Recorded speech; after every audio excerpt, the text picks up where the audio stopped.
घर के चौक में भैंस बंधी हुई और गोबर भरी परात, और ये जो नज़ारा है ये किसी भी गांव में आम घरों में ऐसा ही नज़ारा देखने को मिलता है। लेकिन इस घर की जिस यहाँ हम खड़े हैं उसकी एक विशेषता ये है कि यहाँ की बेटी ने आज पूरे क्षेत्र का नाम रोशन कर दिया है। नीट परीक्षा में बहुत ही अच्छी रैंक इस क्षेत्र की बेटी ने हासिल की है और इंदु इनका नाम है। और इनके नाम के पीछे भी एक बड़ी अच्छी कहानी है, उस कहानी को भी मैं दर्शकों को बताऊंगा, खुद यही बताएंगी इंदु। इंदु जी, आपका बहुत बहुत स्वागत कोर्ट न्यूज़ पे। Thank you. तो सबसे पहले तो हम ये जानना चाहते हैं कि आप आज क्षेत्र का नाम रोशन किया और अपने समाज से, अपने क्षेत्र से शायद आप अकेली लड़की हैं जिन्होंने इतनी अच्छी नीट में रैंकिंग हासिल की, तो क्या प्रेरणा रही आप डॉक्टर बनी, जो डॉक्टर लाइन की तरफ गई? मेरा नाम मतलब मेरे सबसे छोटे वाले चाचा महावीर चाचा ने इंदु नाम रखा था।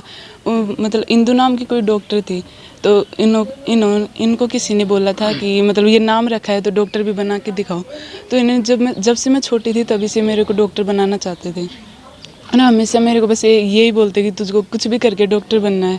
फिर मैंने 10th तक गांव के स्कूल से की, फिर 11th-12th मैंने पावटा राजस्थान स्कूल से की। वहाँ पर भी मेरे को मतलब बहुत अच्छा गाइड किया गया और बहुत ही अच्छा पढ़ाते थे वो। फिर मैं 12th के बाद CLC सीकर गई। वहाँ पर मेरे फर्स्ट अटैम्प्ट में थोड़े कम ही मार्क्स थे, 471। लेकिन फिर मेरे पिताजी ने बोला कि कोई बात नहीं, ऐसा तो होता रहता है। मैंने फिर से प्रयास शुरू कर दिया और फिर अब सेकंड बार मेरे 621 मार्क्स। आपने इस बार दूसरे ही अटैम्प्ट में बहुत अच्छे मार्क्स हासिल किए। और घर का काम भी मैं दर्शकों को बता दूं कि बच्ची घर का काम भी करती थी, गांव की स्कूल में पढ़ी हुई थी। जो लोग कहते हैं कि गांव में पढ़ के इतनी बड़ी सफलता हासिल नहीं कर सकते, उनको इंदु से समझ लेनी चाहिए। इनसे एक मिसाल है इंदु। और ये बात एक मैं दर्शकों को और बता दूं कि इस घर में एक ही महीने में 3 खुशियाँ आई हैं। इंदु ने इतनी अच्छी रैंक हासिल की, उनके पिताजी भी हमारे साथ हैं, दिल्ली पुलिस में इनका प्रमोशन हुआ, और दादी जी हैं ये सरपंच निर्वाचित हुई हैं। इसी महीने 6 अक्टूबर को चुनाव थे। तो सरपंच साहिबा, आप बिल्कुल ग्रामीण परिवेश में हैं और अभी हम जब आए थे आप दूध भी निकाल रही थी, तो अब तो आपके पास घर की, पूरे गाँव की जिम्मेदारी है, लेकिन घर की जिम्मेदारी अभी भी निभा रही हैं आप?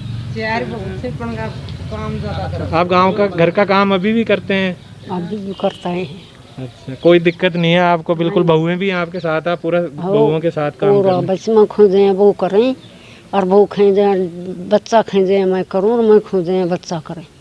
आपका तो जीवन वैसे भी बहुत सफल कहा जाएगा कि आपने बच्चों को इतनी अच्छा सफलता दिलवाई, अच्छी पढ़ाई लिखाई करवाई। बढ़िया बच्चा ने जी समझाई दे। अनपढ़ हूँ लेकिन बच्चों, जबकि गाँव में तो अपन कहते हैं अपन गाँव में बच्चियों को पढ़ाते ही नहीं थे पहले तो, लेकिन आपने इतनी अच्छी शिक्षा दिलवाई बच्चों को। हाँ, बढ़िया शिक्षा श्री है टाबरान में भी खूब रहा। मैं अनपढ़ छूँ, मुझे नहीं किसी का बोलना आता, नहीं किसी से धंधा ही में अपना काम ही में ध्यान रखा मैं तो। नहीं, बहुत अच्छा। आपने अनपढ़ होके भी, चाहे पुराने ज़माने में अनपढ़ रहे, लेकिन आपने बच्चों को अनपढ़ नहीं रहने दिया और बहुत अच्छे मुकाम पे लेके गए। और मैं इनके इंदु के पिताजी से बात करना चाहूँगा। सर, कोर्ट न्यूज़ के दर्शकों को सबसे पहले अपना परिचय दीजिए। मैं यादराम गुर्जर, दिल्ली पुलिस में कार्यरत हूँ ASI पे।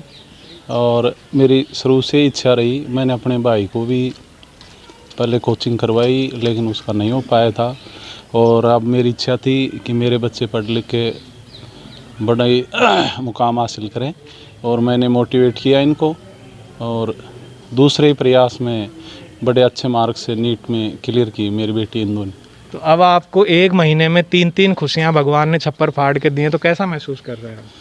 बड़ा अच्छा महसूस कर रहा हूँ और समस्त ग्राम पंचायत का मैं धन्यवाद देता हूँ और ईश्वर को भी बार बार नमन करता हूँ। इष्ट देव बाबा जांटड़े वाले महाराज की कृपा रही, जो इतनी सारी खुशियाँ एक साथ में हमारे को मिली।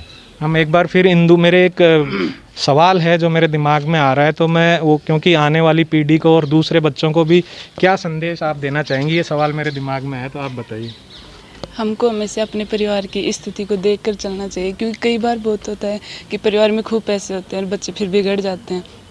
तो पैसे हो तब भी हमको ऐसा नहीं सोचना चाहिए, पैसे नहीं हो तब तो हमको ज़रूर पढ़ना चाहिए और हम हमारा नाम रोशन करें। मतलब हम तो कुछ काम करते हैं लेकिन उससे हमारे परिवार का ही नाम रोशन होता है और हमारे परिवार वाले हमारे लिए बहुत प्रयास करते हैं। उनको तो हम आगे जाके कुछ देने वाले हैं नहीं, लेकिन उनकी बस एक ही चाहत होती है कि आगे जाके वो ऐसे बोलें कि ये मेरा बेटा है, ये मेरी बेटी है। और मेरी हमेशा से यही इच्छा रही है कि मेरे मम्मी पापा को मेरे नाम से जाने, ना कि उनको मुझे उनके नाम से। बहुत अच्छी बात, बहुत ही अच्छी बात आपने कही, और आपकी पीढ़ी के बच्चों को भी इससे प्रेरणा मिलेगी ज़रूर। अच्छा इंदु बेटा, हमें आते हो अभी जब आपके परिवार वालों से हम बात कर रहे थे तो हमें एक बड़ा इंटरेस्टिंग बात पता चली कि आपने पढ़ाई के दौरान बिल्कुल स्मार्टफोन को यूज़ भी नहीं किया, जबकि घर वाले आपको फ़ोन भी दिला रहे थे, तो क्या वजह रही उसकी? क्योंकि ज़रूरी नहीं कि हमेशा स्मार्टफोन हो तो हम उसका सही ढंग से उपयोग, वो तो खैर खुद पर निर्भर करता है, लेकिन फिर भी कभी कभी ऐसा होता है कि हम उस पर कुछ दूसरी तरफ चले जाते हैं और उस पर पता नहीं कब आधा घंटा, 1 घंटा, 1.5 घंटा चला जाए, पता ही नहीं चलता। फिर बाद में सोचते हैं कि हमने तो टाइम वेस्ट कर दिया, और वो सोचने से कुछ भी नहीं होता। तो मैंने सोचा कि रहने देते हैं, जब बाद में क्लियर करके लेंगे तो उसमें ज़्यादा मज़ा आएगा। देखिए आज की पीढ़ी, मेरा खुद के घर में मेरे भतीजे हैं, वो कहते हैं कि चाचा फ़ोन चाहिए, लेकिन ये जो बात इंदु बेटा कह रही है कि वास्तव में फ़ोन का सकारात्मक यूज़ भी कर सकते हैं, लेकिन कई लोग नकारात्मक यूज़ करते हैं। और फ़ोन ही नहीं, इन्होंने अपने घर वालों को ये भी, वहाँ जो लैंडलाइन फ़ोन था जहाँ हॉस्टल में रहती थी, उसके लिए भी मना कर दिया था कि आप लोग बात मत किया करो, मुझे डिस्टर्बेंस होता है। और जिन चाचाओं से इंदु ने प्रेरणा ली वो भी हमारे साथ हैं। आप बताइए, आप अपना परिचय बताइए। मेरा नाम महावीर है, मैं इंदु का सबसे छोटा चाचा हूँ। तो आपने किस तरह से मोटिवेट किया बच्चों को? मैंने तो यही कहा कि बेटा जो जितना हो सके तू संघर्ष कर, और हमसे जो होगा हम तेरे साथ हैं। इसी परिवार से जो इंदु का सिलेक्शन हुआ है नीट में, इसी परिवार से इंदु के चाचा भी हैं जो इसी लाइन में हैं, स्वास्थ्य विभाग में, एसएमएस जयपुर के एसएमएस हॉस्पिटल में कार्यरत हैं। उनसे भी जानना चाहेंगे कि किस तरीके से परिवार का क्या माहौल रहा। जी, अपना परिचय बताइए सर। ओम प्रकाश गुजर, मैं county hospital SMS attached hospital में नर्स ग्रेड 2 की पोस्ट पर हूँ। तो आपने किस तरीके से बच्चों को मोटिवेट किया और आप खुद इस लाइन में भी आए? तो मैं खुद भी 2003 और 2004 में 2 साल पीएमटी कोचिंग करी थी अलनकोटा से। तो असफलता के कारण मैं अच्छी तरह से जानता था, तो उन कारणों को दुरुस्त किया और मेरी असफलता को सफलता में कन्वर्ट किया मेरी भतीजी ने। तो काफ़ी खुशी हुई है इससे। बिल्कुल। तो पूरे परिवार ने, ग्रामीण परिवेश के होते हुए भी पूरे परिवार ने बच्चों को सपोर्ट किया, मोटिवेट किया, और उसी का नतीजा है कि आज इतनी बड़ी सफलता ये हासिल कर चुकी हैं।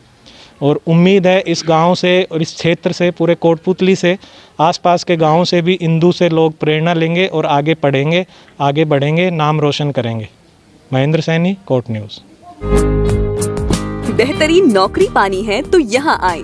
हम हैं शारदा ITI। 200 से ज्यादा छात्रों को ट्रेन कर रही है best and experienced faculty. Mobile app से अटेंडेंस और असाइनमेंट्स, इलेक्ट्रिशियन, फिटर और आपका करियर संवारने वाले ट्रेड्स। कोटपुतली में सबसे बेहतर प्लेसमेंट गारंटी। एडमिशन शुरू हो चुके हैं। शारदा प्राइवेट ITI, श्याम मंदिर के पीछे, कोटपुतली।